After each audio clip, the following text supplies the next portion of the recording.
नमस्कार दोस्तों, स्वागत है आपका एक बार फिर मेरे चैनल में। तो बादलों की स्थिति से शुरुआत करते हैं। तो ये जो बादलों की स्थिति है, ये आप देखिए, ये यानी कि जो है 7 से 7:30 के बीच के, जो 7:26 PM यानी कि 7:30 लगभग के बीच के बादलों की स्थिति है।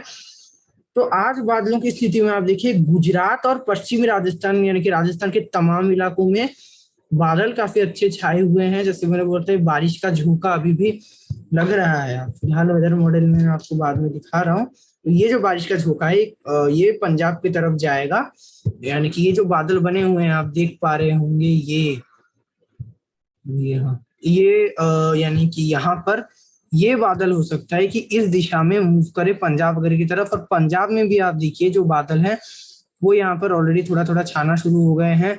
और अभी यानी कि कुछ समय पूर्व हमने देखा कि यानी कि अमरनाथ वगैरह के कुछ एक इलाकों में, यहाँ पर हिमाचल प्रदेश उत्तराखंड में क्लाउड बर्स्ट जो सिचुएशन है वो दिखी। तो अभी यानी कि पहाड़ों में थोड़ा भयावह सिचुएशन बना हुआ है। तो अगर आप पहाड़ों का भी रुख करना चाह रहे हैं तो फिलहाल कुछ दिनों तक ना करें, क्योंकि कम से कम अगले 3-4 दिन यहाँ पर थोड़ा भयावह स्थिति रह सकती है। तो लगातार जो मॉइस्चर सागरों से मॉइस्चराइज सिस्टम बन रही है, अभी जो ट्रफ रेखा मानसून की जो अक्षय रेखा है, वो यहाँ पर जो थोड़ा नीचे बना हुआ था, यहाँ इस लो प्रेशर के चलते राजस्थान के ऊपर था। अब ये जो रेखा है, ये यहाँ पर ये जो चक्रवाती का क्षेत्र एक बना हुआ है, यहाँ से तो एक ट्रफ रेखा इस प्रकार जा रही है। पर यहाँ से अब ये ट्रफ रेखा हो सकता है कि इस प्रकार गुजरे, ये चक्रवातियों के क्षेत्र के साथ यहाँ पर ऐसे जाए, फिर यहाँ से ये इस प्रकार, यानी कि लगभग मैं आपको वेदर मॉडल में अच्छे से दिखा दूंगा, क्योंकि वहां से मेरे लिए भी जो होता है आपके लिए भी। लगभग अभी लो प्रेशर एरिया, यहाँ एक चक्रवातियों का क्षेत्र बनेगा लगभग यहीं पे। यहाँ से जो ट्रफ रेखा है वो लगभग ये ये इन क्षेत्रों से होते हुए गुजरेगी। और इसी के चलते जो पूर्वी भारत में मानसून कमजोर है, इन क्षेत्रों में, ये इन क्षेत्रों में यहाँ पर ये, क्योंकि क्या हो रहा है कि ये ट्रफ रेखा क्योंकि इतने नीचे, उत्तर पश्चिम भारत में जो ट्रफ रेखा भी जो यानी कि ऊपर बनी हुई थी चक्रवातों का क्षेत्र, हालांकि हो सकता है कि थोड़ा अभी ऊपर मूव करे तो ट्रफ रेखा थोड़ा सीधा हो जाए, और लगभग यानी कि अभी ये उत्तर पश्चिम भारत में क्योंकि ट्रफ रेखा बनी हुई है, ट्रफ रेखा के आसपास ही सबसे ज्यादा वेदर एक्टिविटी दिखती है, इसलिए पंजाब के ऊपर ट्रफ रेखा पहुंच रहा है। यहाँ पर एक चक्रवातियों का क्षेत्र भी बना हुआ है पंजाब में, मैं आपको ड्रॉ कर देता हूँ। लगभग हो सकता है कि यहाँ पर एक विकसित हो चक्रवाती हवाओं का क्षेत्र, और इन्हीं सब के चलते इन क्षेत्रों में अब वेदर एक्टिविटी में बढ़ोतरी देखने को मिलेगी। सारे क्षेत्रों में, पहाड़ों में भी होगी। हालांकि ये जो क्षेत्र है, और दूसरे किसी कलर से मैं दिखाता हूँ, ये जो क्षेत्र बने हुए हैं, यहाँ पर वेदर एक्टिविटी काफी कम रहेगी, क्योंकि ये जो अक्षय रेखा मॉनसून का नीचे होने के चलते जो है यहाँ पर बंगाल की खाड़ी से मॉइस्चर तो पहुंच रहा है, पर बारिश की गतिविधियां उतनी नहीं हो पा रही है। और मैं इसके बारे में और थोड़ी डिटेल में आपको बता दूंगा अभी, क्योंकि बादलों की स्थिति दिखा रहा हूँ। और ये मध्य भारत में तो ऐसे बादल काफी अच्छे छाए हुए हैं। लो प्रेशर एरिया यहाँ पर लगभग अभी उड़ीसा छत्तीसगढ़ के बीच में यहीं पर बना हुआ है, और इसी लो प्रेशर एरिया के चलते आप देख सकते हो घने बादल इस क्षेत्र में छाए हुए हैं। तेलंगाना और ये जो दक्षिण भारत के क्षेत्र है, यहाँ पर भी बादल काफी अच्छे छाए हुए हैं लो प्रेशर के प्रभाव से। केवल जो तमिलनाडु वगैरह के ऊपर भी बादल छाए हुए हैं, पर यहाँ पर उतनी बारिश की गतिविधियां नहीं दिख रही है। यानी कि लगभग पूरे भारत में बादल छाए हुए हैं। केवल ये जो भारत के क्षेत्र है, यानी कि पूर्वी उत्तर प्रदेश, फिलहाल तो दिल्ली एनसीआर में बादल नहीं है, पर जल्द ही इन क्षेत्रों में बादल आ जाएंगे। यहाँ तक कम से कम बादल अच्छे आ जाएंगे, लखनऊ वगैरह तक बादल अच्छे आ जाएंगे। इसके आगे बादल अभी ज्यादा आगे नहीं आ पाएंगे, क्योंकि ये जो बे ऑफ बंगाल है, यहाँ से बंगाल की खाड़ी से जैसे मैंने बोला, यहाँ पर ट्रफ रेखा हो सकता है कि ट्रफ रेखा यहाँ तक भी इस प्रकार आ जाए, पर ये इलाके रह जाएंगे। और पश्चिम बंगाल वगैरह तो मॉइस्चर यहाँ बिहार वगैरह से लगा रहे, तो यहाँ पर चांस ज्यादा होगा। बिहार के कुछ एक तराई के इलाकों में यहाँ पर हो सकता है, उत्तर प्रदेश बिहार के इसके नीचे के इलाकों में वेदर एक्टिविटी उतनी नहीं होगी। बिहार के कुछ क्षेत्रों में मौसम सूखा रह सकता है, कुछ क्षेत्रों में आसमान इन क्षेत्रों में साफ दिख सकता है। हालांकि वेदर एक्टिविटी के चांस हम पूर्ण तरह इनकार नहीं कर सकते, क्योंकि पूर्वी हवाएं लगातार अग्रसर है।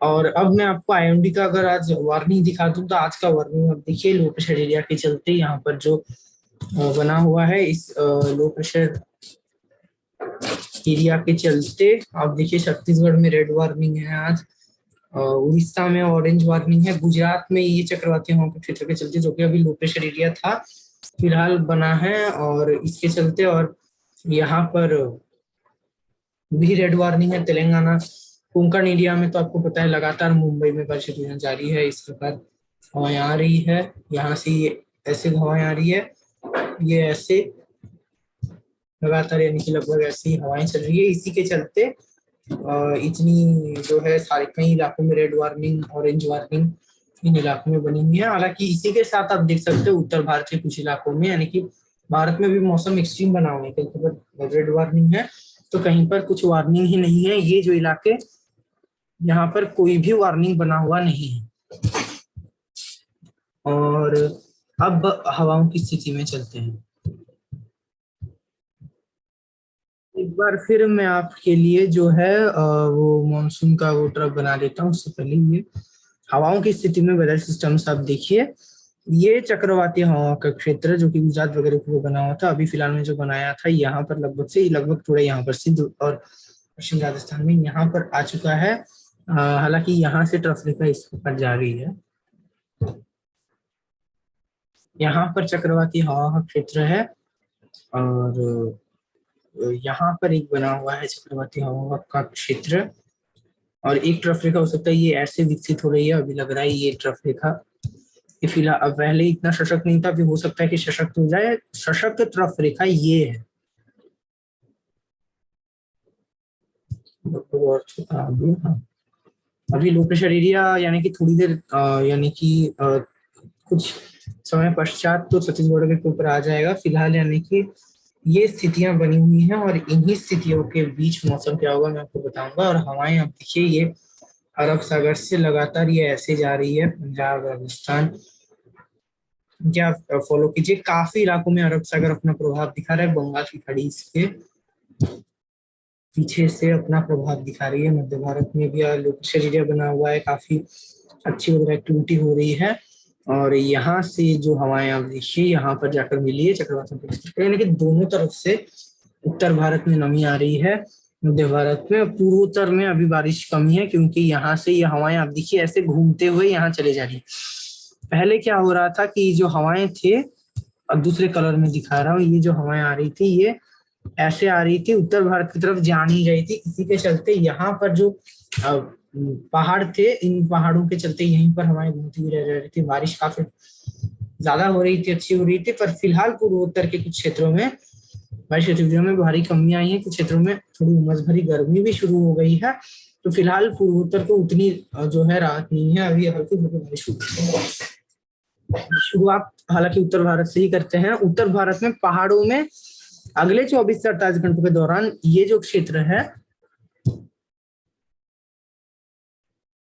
यहाँ पर कुछ क्षेत्रों में मूसलाधार बारिश और क्लाउड बर्स्ट, यानी कि कई क्षेत्रों में हल्की से मध्यम होगी, पर कुछ क्षेत्रों में क्लाउड बर्स्ट हो सकते हैं। आपको जैसे पता है ओरोग्राफिक रेनफॉल के चलते मीडियम क्लाउड्स के आने से ही जो हिमालय पर्वत जो होता है, जैसे कि मैं अगर ड्रॉ करके दिखाऊं तो ये अगर पर्वत है, और यहाँ पर ये अगर बादल बने हुए हैं, तो अगर प्लेन एरिया होता है, जैसे कि अगर कोई प्लेन एरिया है तो यहाँ से तो बादल इस प्रकार पास कर जाते हैं, पर ये ऐसे पहाड़ है तो इसके आगे बादल जा नहीं पाएगा। तो ये जो पूरा एरिया है यहाँ पर, ये जो क्षेत्र है, ये जो क्षेत्र रहेगा, मैं आपको ड्राइंग करके दिखा रहा हूँ इसके पीछे इंडिया का मैप है, यानी कि उसके साथ आप रिलेट कीजिए, आप समझिए प्लेन पेपर है।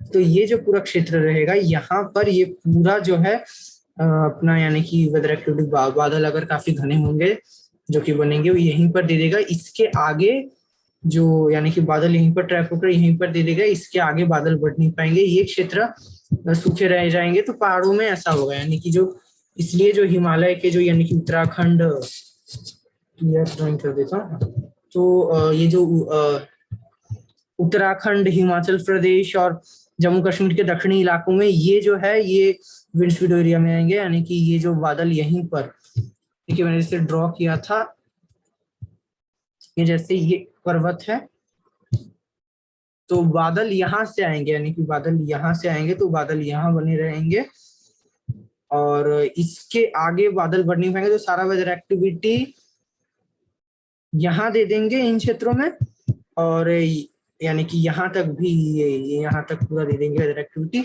और इसके आगे आप साफ साफ देख सकते हो वेदर मॉडल भी कम दिखा रहा है, तो ये जो क्षेत्र रहेंगे यहाँ पर वेदर एक्टिविटी काफी कम होगी। तो लद्दाख, गिलगित बाल्टिस्तान, इन क्षेत्रों में हल्की कुछ एक मध्यम स्पेल्स आ सकते हैं, इससे अधिक यहाँ वेदर एक्टिविटी नहीं हो पाएगी। तो शेष पहाड़ी जो उत्तराखंड, हिमाचल जैसे मैंने बोला, यहाँ पर कहीं कहीं पर मूसलाधार बारिश दिख सकती है। 10 तारीख को हो सकता है कि पीक में रहे, आप देख सकते हो वेदर मॉडल भी दिखा रहा है मूसलाधार बारिश तो हो सकता है हो 10, 11, 12, यहाँ तक कि 13, 14 तारीख तक भी हो सकता है, यानी कि वेदर एक्टिविटी हो सकती है 12, 13 तारीख को थोड़ा कम हो, और एक बार फिर 15, 16, 17 तारीख से वेदर एक्टिविटी थोड़ी बढ़ सकती है। हालांकि वो उतना नहीं होगा, अभी अगले 72 घंटों के दौरान सबसे पीक रहेगा वेदर एक्टिविटी। मैदानी इलाकों की बात करूं तो पंजाब में जो राजस्थान से होती हुई जो बारिश की झोंका आ जाएगी पंजाब और उत्तरी राजस्थान में, कुछ क्षेत्रों में जबरदस्त बारिश कल होने की संभावना है। उत्तरी राजस्थान में तो कहीं कहीं पर यानी कि उत्तरी राजस्थान और पंजाब में आज रात से ही बारिश की छुट्टियां शुरू हो जाएगी। उत्तरी राजस्थान, पंजाब में जो बारिश का झोंका इस प्रकार आएगा, अरब सागर को दक्षिण पश्चिम हवाएं आ रही है, तो इसी के चलते उत्तरी राजस्थान, पंजाब, हरियाणा, इन क्षेत्रों में हल्की से मध्यम एक दो स्थानों पर भारी बारिश की संभावना बनी हुई है। दिल्ली, एनसीआर और पश्चिमी उत्तर प्रदेश के कुछ क्षेत्र जैसे मेरठ, मुजफ्फरनगर, बरेली, कानपुर और आगरा, अलीगढ़, और यहाँ पर बारिश की स्थितियां हल्की या मध्यम दिखेगी। जयपुर, झांसी, इन क्षेत्रों में बारिश की स्थितियां दिख सकती है। साथ ही आज रात को जो बरेली हो गया, कानपुर हो गया, यहाँ तक कि सीतापुर, लखनऊ, फतेहपुर, हो सकता है कि इलाहाबाद वगैरह में दिख जाए वेदर एक्टिविटी, बादल बादल आ जाए या काफी हल्की बारिश की स्थितियां दिखे। इससे अधिक की वेदर एक्टिविटी आप लखनऊ, फतेहपुर, इलाहाबाद में ना करें, फरुखाबाद यहाँ पर भी। हाँ, पर ये जो फरुखाबाद, सीतापुर यहाँ तक हो सकता है, ये जो क्षेत्र है, और जो बरेच और बलरामपुर वगैरह में, और ये तराई के क्षेत्र हैं, यहाँ पर हो सकता है कि मध्यम बारिश दिख जाए, और जो सहारनपुर वगैरह यहाँ पर भारी बारिश दिख जाए। और कल भी स्थितियां लगभग यही जारी रहेगी उत्तर भारत में, और परसों भी 10 तारीख को भी स्थितियां जारी रहेगी। राजस्थान के और इलाकों की बात की जाए तो पश्चिमी राजस्थान में फिलहाल चक्रवाती हवा का क्षेत्र क्योंकि यहाँ बना हुआ है, इसी के चलते पश्चिमी राजस्थान में आज जैसलमेर के कुछ क्षेत्रों में हल्की बारिश होने की संभावना है, और कुछ एक क्षेत्रों में मध्यम बारिश दिख सकती है। बीकानेर, चूरू, इन क्षेत्रों में भी अभी फिलहाल कुछ क्षेत्रों में बारिश की स्थितियां जारी है या हो सकती है समय पश्चात। चूरू, सीकर और अलवर, अगर सीकर अलवर में अधिक बारिश नहीं तो आज रात से ही सीकर अलवर में हल्की फुल्की बारिश शुरू हो सकती है, और कुछ मध्यम स्पेल्स भी आ सकते हैं। और आगे अगर बात करूं तो 9 तारीख को बारिश देखिए दिल्ली एनसीआर वगैरह में यहाँ पर उतनी ज्यादा वेदर एक्टिविटी नहीं दिखेगी, हल्की कुछ एक मध्यम स्पेल्स आ सकते हैं यहाँ पर 9-10 तारीख के दौरान। और ये जो सीकर अलवर उत्तरी राजस्थान में, और पश्चिमी राजस्थान में वेदर एक्टिविटी की बात करूं तो पश्चिमी राजस्थान में फिलहाल जो वेदर एक्टिविटी अगले 48 घंटों के दौरान, ये जो जैसलमेर डिस्ट्रिक्ट है यहाँ पर बारिश में कमी आएगी। जोधपुर डिस्ट्रिक्ट में भी हल्की कमी आ सकती है, पर बीकानेर, जयपुर, यहाँ पर उत्तरी राजस्थान और पंजाब के प्रभाव से इन क्षेत्रों में कुछ वेदर एक्टिविटी आएंगे पश्चिमी राजस्थान में जारी रहेगी।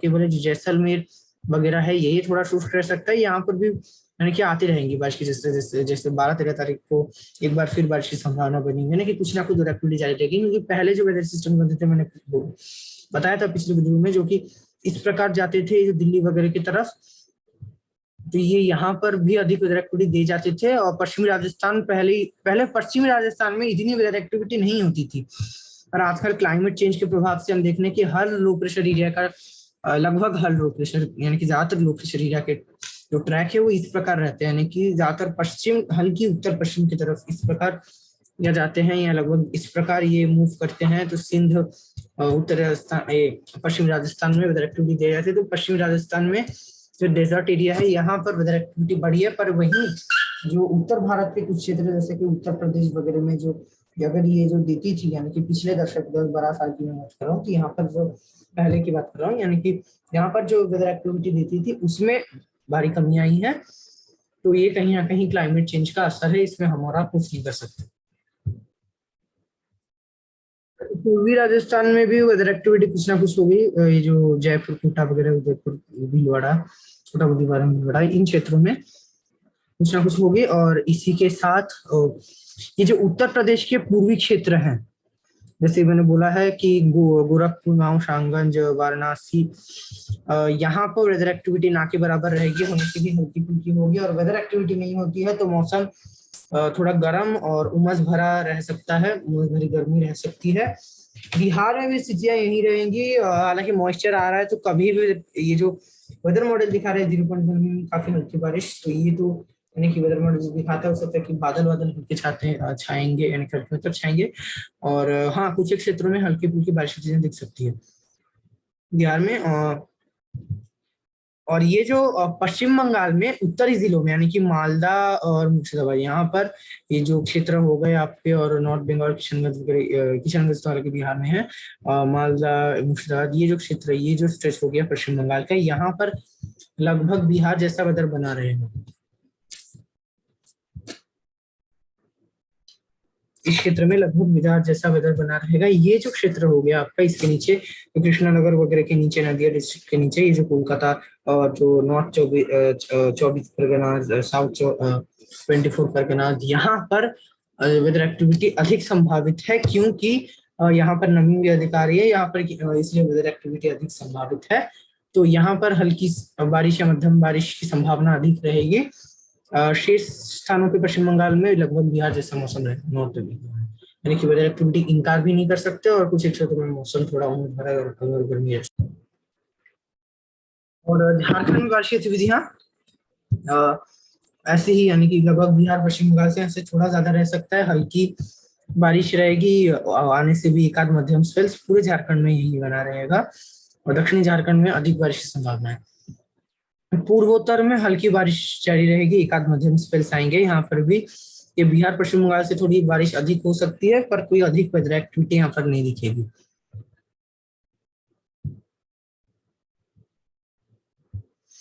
तो ये पूर्वोत्तर की बात हो गई। अब हमारे चलते हैं मध्य भारत की तरफ। उड़ीसा में ये लो प्रेशर एरिया जो बना हुआ है, इसके चलते कुछ स्थानों पे उड़ीसा में और आज छत्तीसगढ़ में जबरदस्त बारिश हुई है, और आगे भी हो सकती है। मानसून की अक्षय रेखा भी इस प्रकार पास हो रही है यहाँ से, उत्तर भारत से। तो इसी के चलते ये जो रायपुर में आज आपने देखा होगा, जैसे अगर आप निवासी हैं तो सुबह के समय आज, यानी कि सुबह दोपहर के आसपास जबरदस्त वर्षा की गतिविधियां दिखेगी यहाँ पर। यानी कि अभी एक इत्तेफाक है कि मध्य भारत में जबरदस्त वर्षा दिख रही है, जो कि फसलों के लिए अच्छा है। हालांकि पूर्वी भारत में ना के बराबर बारिश हो रही है, तो यहाँ पर ये कहीं ना कहीं लोग काफी चिंतित हैं। और यानी कि फसलों के लिए अभी फिलहाल उतनी अच्छी नहीं है, खरीफ के फसलों के लिए। और यहीं पर पश्चिमी घाट में और मध्य भारत के क्षेत्रों में जल भराव दिख रही है, मुंबई वगैरह में, जैसे यहाँ भी लोग परेशान है। यानी कि भारत में अभी एक्सट्रीम क्लाइमेट दिख रहा है, जैसे मैंने बोला।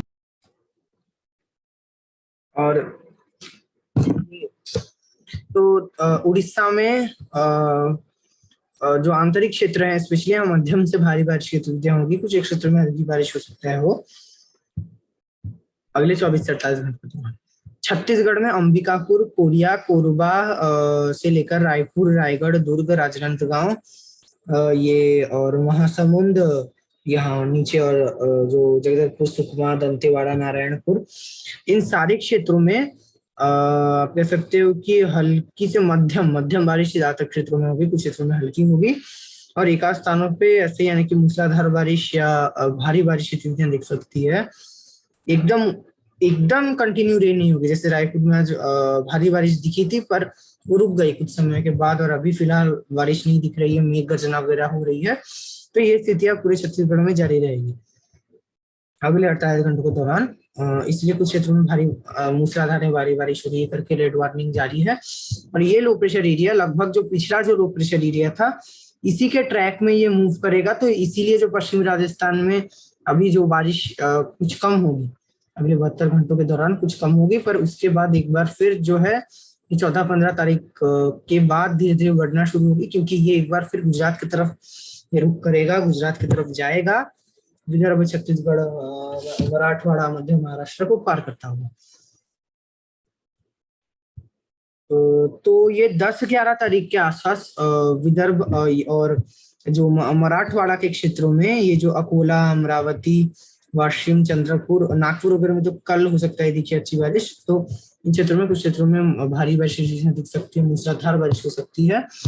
और ये और आगे धीरे धीरे बढ़े तो गुजरात की अगर मैं फिलहाल की बात करूं, और मध्य महाराष्ट्र में भी बारिश गतिविधियां अभी फिलहाल हल्की से मध्यम एक दो भारी स्पेल्स हैं। और गुजरात की मैं बात करूं तो गुजरात में कुछ ना कुछ एक्टिविटी फिलहाल जा रही है। गुजरात में सुशील अभी कच्छ के क्षेत्रों में अधिक होगी, जो क्योंकि सिस्टम आगे बढ़ गया है तो अभी हल्की से मध्यम बारिश होगी। कल भी गुजरात में यही होगी, कल थोड़ी थोड़ी बढ़ सकती है, कल से ही बारिश 10 तारीख से धीरे धीरे बारिश बढ़ना शुरू होगी। ये प्रोमिनेंटली दिखेगा 11 तारीख से सूरत, वलसाड, नवसारी, इस क्षेत्र में, जो सूरत, भरूच, नवसारी, वलसाड, इन क्षेत्रों में जो है गुजरात में मूसलाधार बारिश की गतिविधियां 11 तारीख को दिख सकती है। 11 तारीख को दिखेगी, 12 तारीख को और भी थोड़ी बारिश बढ़ सकती है 11 से 12 तारीख के बीच, क्योंकि ये जो सिस्टम है ये गुजरात की तरफ आएगा, धीरे धीरे आना शुरू होगा, तो ये बारिश की गतिविधियों को काफी बढ़ा देगा। यही 11-12 तारीख के आसपास पहुंचेगा। और एक और सिस्टम और भी थोड़ा हो सकता है कि सशक्त, तो ये 13 या 14 तारीख के आसपास बनने की संभावना नजर आ रही है। उड़ीसा में लैंडफॉल करेगा 14-15 तारीख के आसपास, और ये एक बार फिर आगे बढ़ेगा छत्तीसगढ़, विदर्भ में बारिश को बढ़ाता हुआ, इस क्षेत्र में पूरा बारिश को बढ़ाता हुआ। ये एक बार फिर जो है 16 तारीख को ये मध्य महाराष्ट्र, मराठवाड़ा को अफेक्ट करता हुआ 16-17 तारीख को एक बार फिर गुजरात में आएगा, गुजरात, पश्चिम राजस्थान में, और ये और भी सशक्त सिस्टम होगा। तो ये काफी अत्यंत मूसलाधार बारिश 16-17 तारीख के आसपास गुजरात में दे सकता है, फिलहाल यही लग रहा है। और मैं अभी से आपको बता दे रहा हूँ, कच्छ के कुछ क्षेत्रों में भी भारी बारिश दे सकता है ये, और इसी के चलते यानी कि सावधानी बरतने की आवश्यकता है। मध्य प्रदेश में यही हल्की से मध्यम बारिश होगी। ये सिस्टम जैसे जैसे मूव करेगा जहां जहां पर, वैसे वैसे बारिश देगा। पहले पूर्व से बारिश शुरू होगी, फिर धीरे धीरे पश्चिमी मध्य प्रदेश में जाएगी। तो पश्चिम मध्य प्रदेश में फिलहाल भी अधिक बारिश की संभावना है, क्योंकि जो अक्षय रेखा पश्चिम मध्य प्रदेश से होता हुआ मध्य प्रदेश के मध्य क्षेत्र से होता हुआ जा रही है, पूर्वी मध्य प्रदेश में जो है उतनी नहीं हो रही है, पर यहाँ पर उत्तर भारत इन क्षेत्रों से तो बारिश की गतिविधियां अधिक ही होगी। सिंगरौली, सतना यहाँ हल्की बारिश होगी। भोपाल, इंदौर, उज्जैन में हल्की से मध्यम एक दो भारी स्पेल्स आ सकते हैं। अगर कोंकण रीजन की बात करूं तो कोंकण में, मुंबई में तो फिलहाल अगले 24-48 घंटों के दौरान अब भी भारी बारिश की संभावना बनी हुई है, और इस बार हो सकता है कि जुलाई में जो मुंबई में रिकॉर्ड है वो टूट जाए, क्योंकि अभी ऑलरेडी 3 डिजिट में रेनफॉल रिकॉर्ड कर लिया गया है। मैं आपको बहुत बार बता चुका, जब भी सिस्टम बनते हैं हवाएं खींचती है, बारिश होती है अच्छी, वो लगातार जारी है। और ये जो लो प्रेशर एरिया जब गुजरात के पास आएगा 11-12 तारीख को, तो मुंबई में भी बारिश में बढ़ोतरी दिखाएगा 11 या 12 तारीख के आसपास। सूरत, वलसाड, नवसारी इन क्षेत्र के साथ साथ मुंबई में भी बारिश बढ़ेगी, मुंबई, फालगढ़ इस क्षेत्र में, नासिक वगैरह में। और एक बार यानी कि मुंबई में हालांकि जुलाई के 14-15 तारीख को बारिश में कमी आएगी, पर एक बार फिर 16-17 तारीख से मुंबई में 16 तारीख को थोड़ी बारिश बढ़ सकती है, यानी कि कुछ ना कुछ एक्टिविटी मुंबई में लगातार जारी रहेगी। तो आने वाले दिनों में हो सकता है कि जल भराव की जो सिचुएशन अगले 2-3 दिनों के दौरान थोड़ा और भयावह हो, जो लो लाइंग एरियाज में हो रहा है। तेलंगाना की बात करूं तो तेलंगाना में आज कुछ क्षेत्रों में, तेलंगाना में भी जबरदस्त बारिश की संभावना बनी हुई है, इस लो प्रेशर एरिया के चलते। जब भी कोई लो प्रेशर एरिया बनता है तो तेलंगाना में ये बारिश की को बढ़ा देता है। तो तेलंगाना में कल मध्यम से भारी बारिश होगी। 10 तारीख को हल्की से मध्यम बारिश होगी। जैसे लो प्रेशर आगे बढ़ेगा, तेलंगाना में बारिश में कमी आ जाएगी, और एक बार फिर 12 या 13 तारीख से तेलंगाना में अच्छी बारिश की संभावना होगी। और ये रायलसीमा की जब और एक लो प्रेशर एरिया बनेगा, जो कि विराल वगैरह बनेगा। और रायलसीमा की बात करूं तो यहाँ पर हल्की से मध्यम एक स्थानों पे भारी बारिश की संभावना बनी हुई है, और आंध्र प्रदेश के कुछ क्षेत्रों में भी अच्छी बारिश की संभावना बनी हुई है। और बात करूं तटीय कर्नाटका केरला में, तो यहाँ पर भी मध्यम से भारी बारिश की संभावना अगले 24 से 48 घंटों के दौरान है। कंटिन्यू रेंज जो कि है वो जारी रहेगी। तमिलनाडु में वेदर एक्टिविटी काफी कम होगी। तमिलनाडु और दक्षिण आंतरिक कर्नाटका में तमिलनाडु से तो अधिक बारिश होगी, कुछ न कुछ होगी। तमिलनाडु के कुछ क्षेत्र हो सकता है कि सूखे बने रहेंगे, काफी कम वेदर एक्टिविटी होगी, जैसा कि पिछले विद्रोह में मैंने बताया था वैसी स्थितियां रहेंगी। उत्तर आंतरिक कर्नाटका में हल्की से मध्यम बारिश की गतिविधियों की संभावना बनी हुई है। अंडमान और निकोबार द्वीप समूह में मध्यम बारिश की संभावना बनी हुई है। वहीं लक्षद्वीप में हल्की से हल्की बारिश, एक आध मध्यम स्पेल्स आ सकते हैं। ये रहेगा भारत का अगले 24 घंटों या 48 घंटों मौसम। आगे के लिए देखते हैं।